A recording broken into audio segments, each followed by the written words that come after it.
Welcome to lesson 2.2, and we're going to talk about quadratic functions. So let's take a look at the objectives.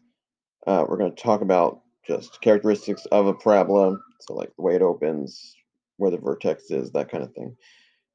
Then we're going to graph them in two different forms. We're going to determine what the function's minimum or maximum is, which is essentially just the vertex, and then we're going to solve some problems that would include minimum or maximum value. All right, so what is considered the standard form of a quadratic function in this textbook is what we called the vertex form last year, right? So this should look familiar, but again, we called it vertex form. We're calling it standard form now with this text.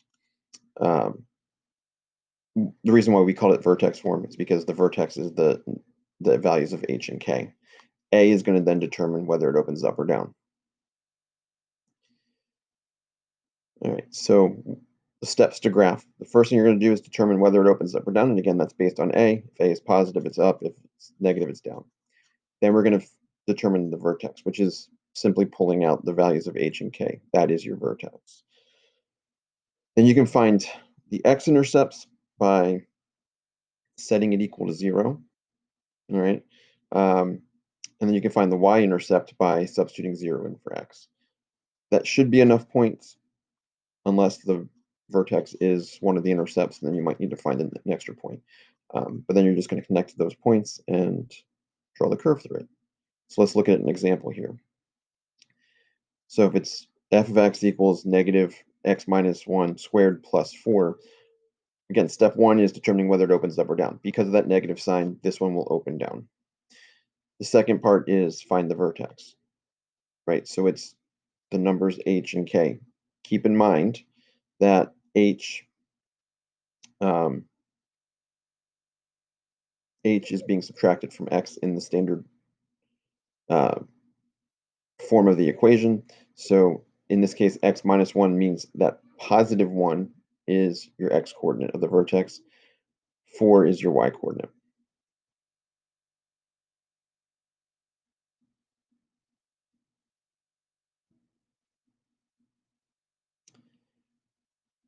Now we're going to find the x-intercepts. So again, that's setting the whole thing equal to 0. So now I have that expression set equal to 0. The first thing I'm going to do is subtract 4 to the other side, then divide by 1.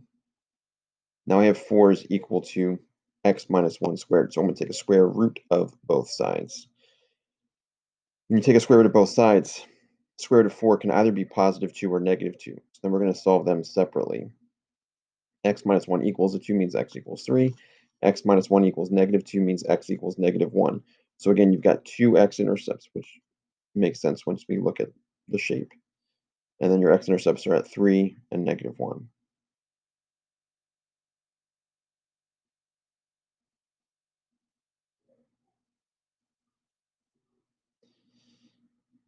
Find the y-intercept by computing f of 0, which means you substitute 0 in for x, and then just solve. So 0 minus 1 is negative 1. Negative 1 squared is, well, 1, and then that negative will make it negative 1. Negative 1 plus 4 is 3. So your y-intercept is 0, 3.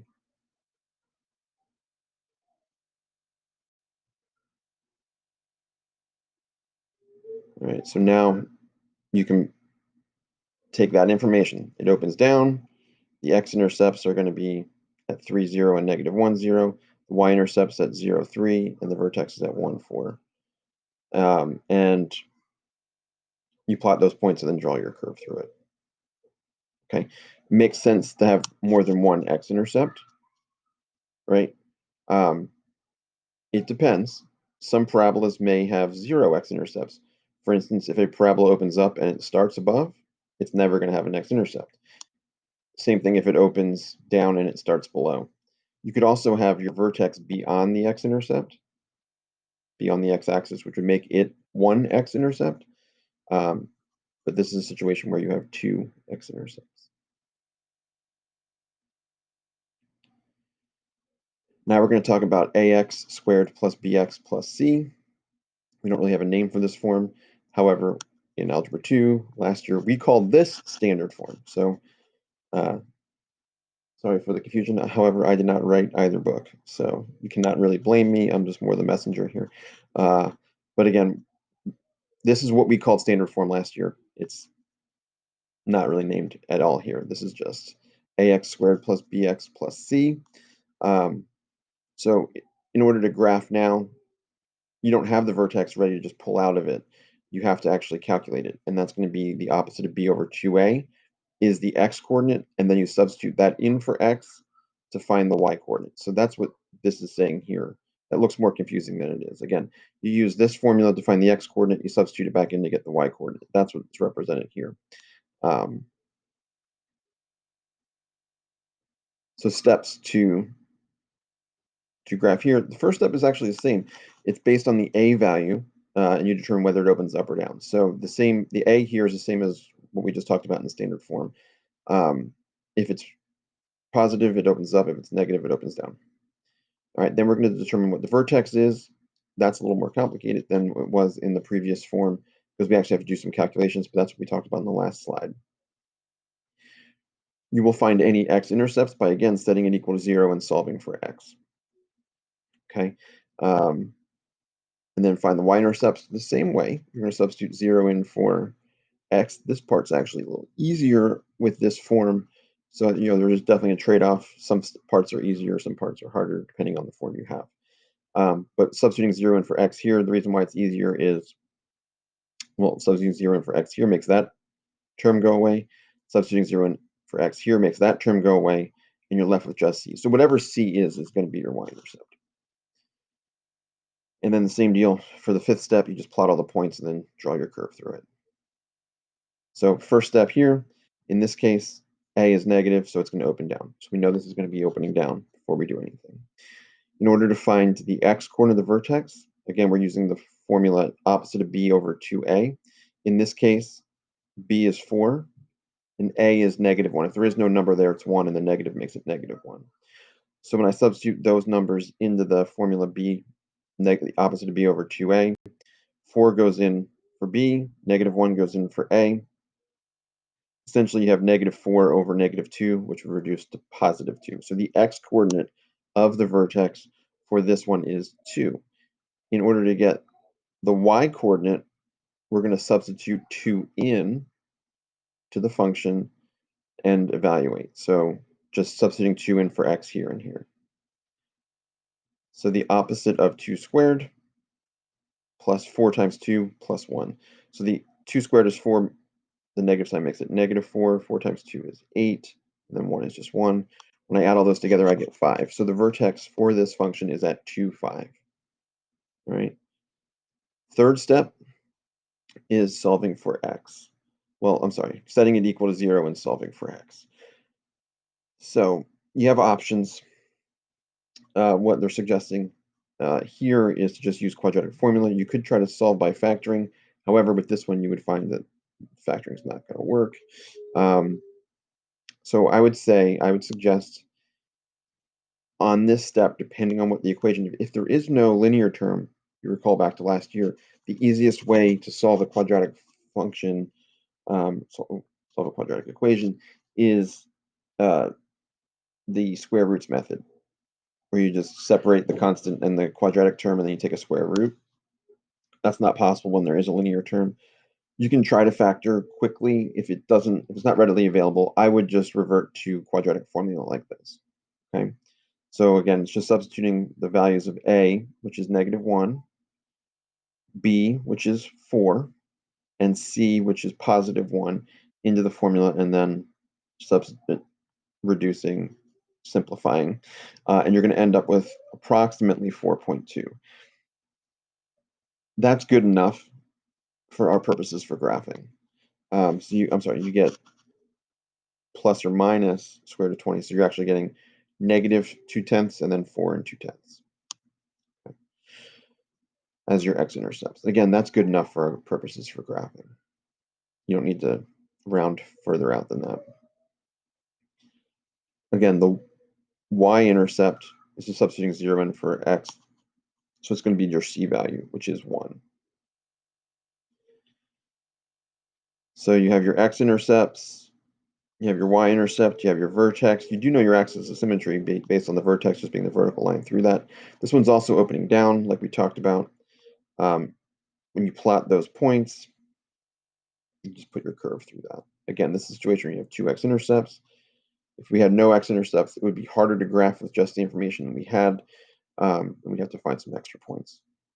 And finding extra points just means, if you have to do that, means picking a value for x, substituting it in, getting a value for y, and then you have an ordered pair. And assuming that ordered pair fits on your graph, you can then graph it. Finding minimum and maximum values of a function is as simple as by coordinating the vertex specifically, because that's your vertical axis, right? So if you're talking about minimum or maximum, we're talking about the y coordinate of the vertex. So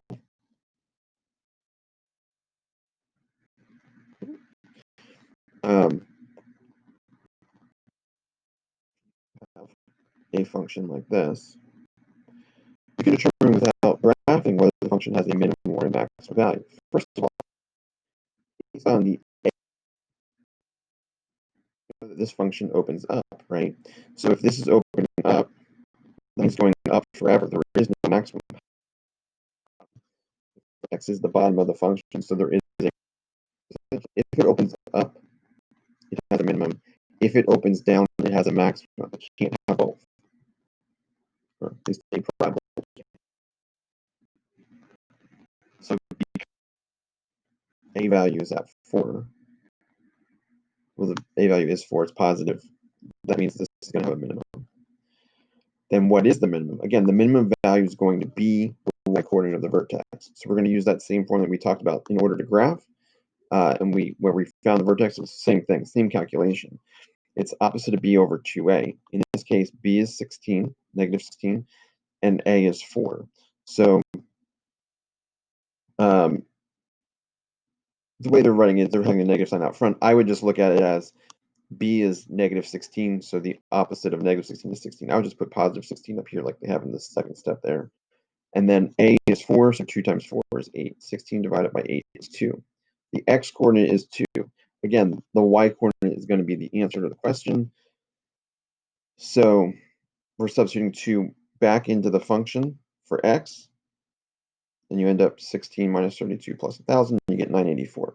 So that means the minimum value is 984, and it occurs at an x value of 2. Okay, so the y value of the vertex is the minimum or maximum. The x value is where that happens. When we attach some, let's just what this is saying. And if we were asked to find the range, well, domain of any quadratic function is going to be all real numbers. The range is going to be, if it opens up, the minimum value, again, is whatever that y coordinate was, so 984. And then it's going to go up forever. So you have infinity as the right part of your interval notation. If this was opening down, then the infinity for your range, infinity would be your left side, and then whatever the y coordinate is would be your right side, since that would be the maximum.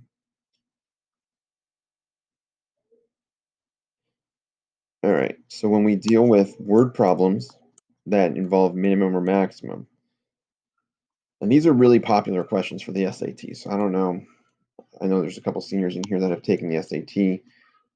Maybe you've seen it, maybe you haven't. My guess is you probably have. And then for those of you that are have taken the PSAT, you've probably seen it on that too. But anyway, it's a really popular question because it's the kind of question that if you don't know what to do, it seems confusing. But if you do know what to do, you can actually do it pretty quickly. So it's a good kind of question that kind of separates the people who've had Algebra 2 versus people who haven't. So anyway, if you're asked a question that involves minimum or maximum, it's just find the vertex. That's it. So I mean, there's all these steps here, fine, but I mean, you can write them down in your notes, whatever, but if a question's asking for minimum or maximum value, find the vertex. That's it. You just got to remember how to find the vertex. Okay, so if you have here, let's take a stab at this one. You have 120 feet of fencing to enclose a rectangular region. Find the dimensions of the rectangle that maximize the enclosed area. What is the maximum area? So first you have to figure out what is being maximized or minimized. And in this case, we're trying to maximize the area of a fence.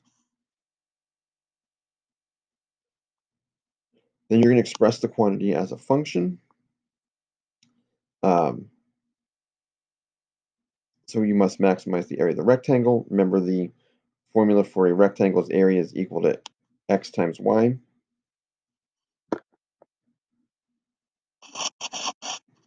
You have 120 feet of fencing. The perimeter of a rectangle is 120. So formula for perimeter is 2 widths plus 2 lengths equals 120. What you don't know is the x, like what are those dimensions, right? So if you solve this equation for y, you're going to get 60 minus x.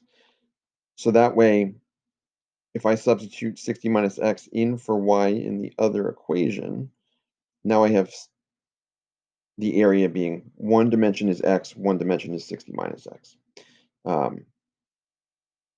And then the area of the function, if I simplify that down, getting it into that ax squared plus bx plus c form, you get negative x squared plus 60x. Ultimately, you're not really going to need to do stuff like this. Most of these types of questions are just going to be given the function as it is here.